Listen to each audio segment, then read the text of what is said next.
Hi everyone, in today's video we'll be doing an overview on movement. The learning objectives include distinguishing different types of muscles, explaining how muscles and bones work together, along with defining and naming antagonistic pairs. Let's begin by understanding the different types of muscles. First we have smooth muscle. Smooth muscle is non-striped as you can see in this diagram. It's involuntary, which means it does not require conscious thought to contract and relax it, so that means it does it on its own without us realizing. Therefore, it's found in the walls of internal organs, because the fact that it does not have to be controlled without conscious thought means that it can carry out essential functions that are constantly happening in the background. For example, blood pumping around our body. Blood vessels control that, and they're made out of smooth muscle. So that means essential functions such as blood pumping around our body can occur without us having to realize or control. Because if it were to be controlled by voluntary muscle, then that would simply be too chaotic and inefficient. On top of that, smooth muscle has slow rhythmic contractions and also a poor blood supply. Next, we have striated/skeletal/stripe muscles, which are pretty much the opposite of smooth muscles. Firstly, it's striped, as you can see with these lines over here in this diagram. It's voluntary, which means that we control it without conscious thought. So that means we decide whether we want this muscle to contract or relax. This is why it's used in movement. Next, it has fast rhythmic contractions, which allow immediate reactions to occur.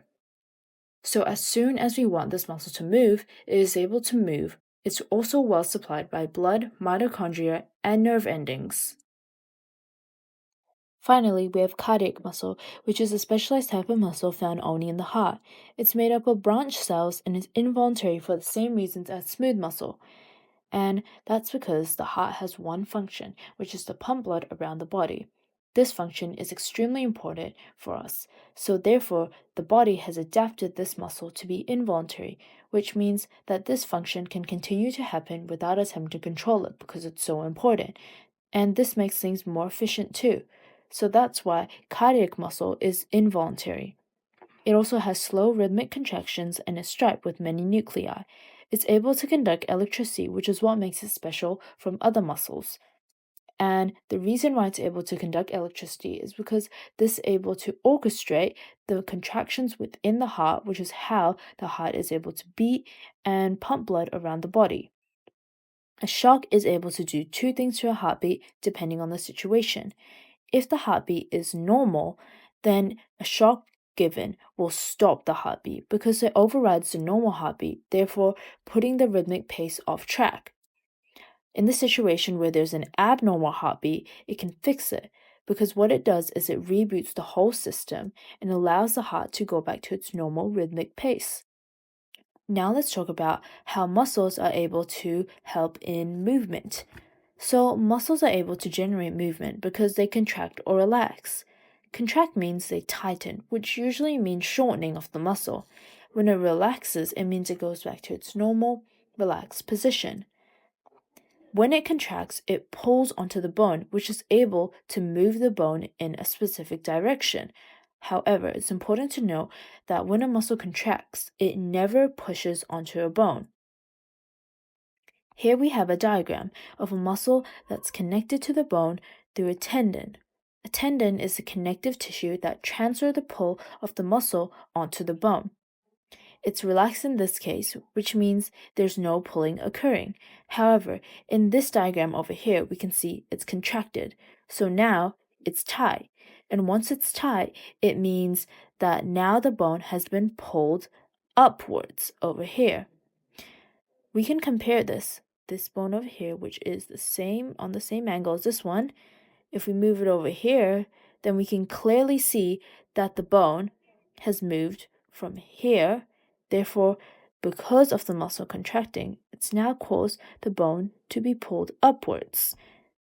Now let's move on to antagonistic pairs. Antagonistic pairs are pairs of muscles that allow movement of a bone in both directions. Because, as mentioned before, this muscle over here can only pull on the bone. So that means the bone can only move in this direction, which is being pulled up. However, this muscle over here can't push it, which means that the bone is only able to go in this single direction from this muscle. So, in order to allow movement in both directions to occur, this is why there must be a muscle on the opposite side. And these two muscles would be called antagonistic pairs that allow the same bone to move in opposite directions. So, on this side, when it contracts, it'll then pull the bone towards this side, but it won't push it. It's important to note that when one muscle is relaxed, it doesn't do anything. That means there's no tension, there's no pulling, and that allows the other muscle on the other side to contract and then pull it upwards. For example, let's say that this one over here is relaxed and this one over here is contracted.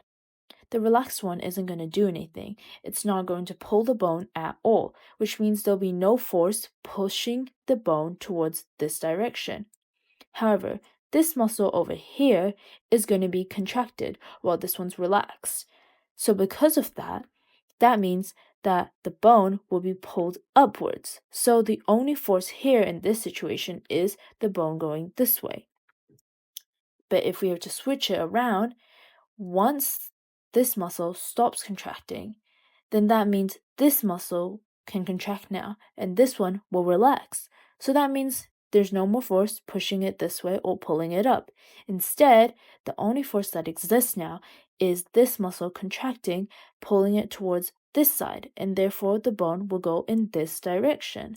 So that's how the relationship between these muscles on the opposite side of a bone are able to generate movement in both directions. Let's go through some examples of antagonistic pairs. First, we have the quadricep and hamstring. So, before we start, it's important to know where the quadricep and hamstring is. So, on the front side of your leg, this would be your quadricep. But the muscle at the back, that's your hamstring. And over here would be your femur, and then here your tibia and your fibula. So as you can see, the quadricep is connected to the lower leg through this tendon over here to the tibia. Whereas the hamstring is more connected to the fibula over here since it's on the back side. Let's begin by talking about the details of the quadricep and how it works. So the quadricep straightens the leg. Let's look at this diagram first. In this diagram, there is no tension and no pulling onto the bone over here from the quadricep. So this is when it's in its relaxed position, no tension at all. However, in this diagram, it's now tight and contracted, and because of that, it pulls this that was originally down here upwards. It's the same concept as before, however, it's just applied into a specific body part now. So over here, we could say that as a quadricep is contracted, it then pulls up this lower leg and therefore straightens the leg. Our next example is the bicep and tricep. The top muscle would be the bicep. This bottom muscle is the tricep. And this bone is the humerus, and here we have the radius and then the ulna. As you can see, there's a tendon connecting these muscles to these bones in the lower arm. The bicep bends the arm. In this diagram over here, it's in its relaxed position. Essentially, there's no tension, as we mentioned before in the last scenario, and that means that these bones are not being pulled up because there's no force pulling it up. In this contracted diagram, we see the bicep is now tight, and now the tendon has allowed this tight tension to pull the bone upwards, because as the bicep contracts, it then pulls up the lower arm, and the tendon transfers this pull and therefore bends the arm. Once again, just like the quadricep and the hamstring, the tricep does the opposite of what the bicep does. It straightens the arm. In this first case, the tricep over here is relaxed, so there's no pulling occurring. However, in the contracted diagram, over here, as it contracts, it tightens, and then it pulls the bone from where it originally was, which was bent, to being straight. So now, the arm has been straightened because of the tricep contracting and pulling the lower arm back.